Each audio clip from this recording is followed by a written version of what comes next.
Ekitongole ekirungamya emirimu egiterekera obukadde kya Uganda Retirement Benefits Regulatory Authority kidduukiridde amaka ga Kateyamba ina Lukolongo n'ebikozesebwa mu kujjanjabibwa mu kiseera kino ng'obulwadde bwa COVID-19 bwewanisiza buli omu omutima. Rita Nansasi okuva mu kitongole kino awagidde kya NSSF okuwa abantu ku nsimbi ze baludde nga batereka basobole okusasula ensimbi z'obujjanjabi kuba kati bazisobola. Kubanga twali nsonga lwaki omuntu afa obulwadde buno ng'atalina ssente z'abadde atereka esobola okumuyamba. Kituufu essente ziterekebwa kubayamba mu bukadde, naye omuntu ono bw'aba afudde obulwadde buno tagenda na kutuuka mu bukadde kusobola kukosa ssente zino. Agambye nti basazeewo okudduukirira Bakateyamba kubanga abakadde balina ky'abantu batadde ku nkulaakulana y'eggwanga era kwe kubawa ebyuma bibayamba okukola Duyiro.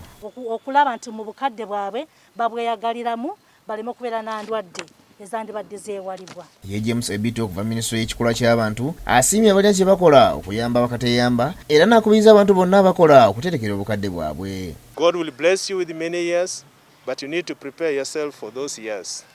God will take care of you, but you must also take care of yourself. Start saving and preparing for your latter years. Yeeyamye okusasula abasawo abayamba n'okujjanjaba abakadde bano.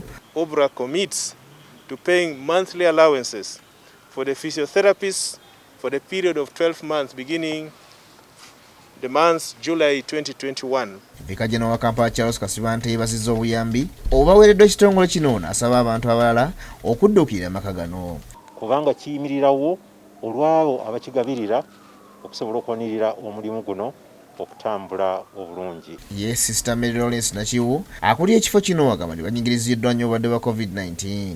Bo we babeera nga bakoseddwa embeera efaanana bw'eti ffenaffe tukwatibwako kubanga emirimu gyabwe giba tegitambula baba tebalina kye bayinza kutuwa.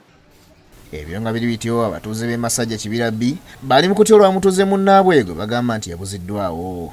Nalubega Peace ng'abadde akola mu saluni ya Olwa Kennedy kati amaze ennaku nnya nga talabikako ng'asemba okulabako ku lunaku lwokutaano. Abatuuze balaze okutya nti ekiwamba bakazi kyandiba nga kikomyewo kubanga abantu bangi baze bawambibwa ne bazuulibwa nga batiddwa. Ayinza okuba nga yawambiddwa nga ekiwamba bakazi nga kyazzeemu nga kitandikidde waffe eno Salaama. Badde tubeera naye wano.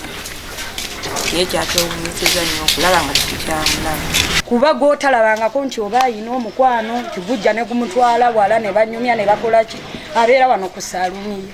Olwa Kennedy mwanyina wa Nalubega asabye poliisi okubakwatirako okulaba nga bazuula omuntu waabwe. Nagenda okuva gye nkolero ogenda okudda nga taliiwo paka ssaawa yonna kuzirimunya nga talabikako era nga tukubira omulanga bannamateeka LC Masajja Kibira Zone B tukwasizeeko tulabe tunoonye omwana ono. Ssentebe wa Masajja Kibira B asaba ab'ebyokwerinda okubakwatirako. Tuyambeko tunoonye omwana tumuzuule. Disan Mutyaba ne David Sekayombe abakusakidde eggulu lino ku Bukedde TV 1.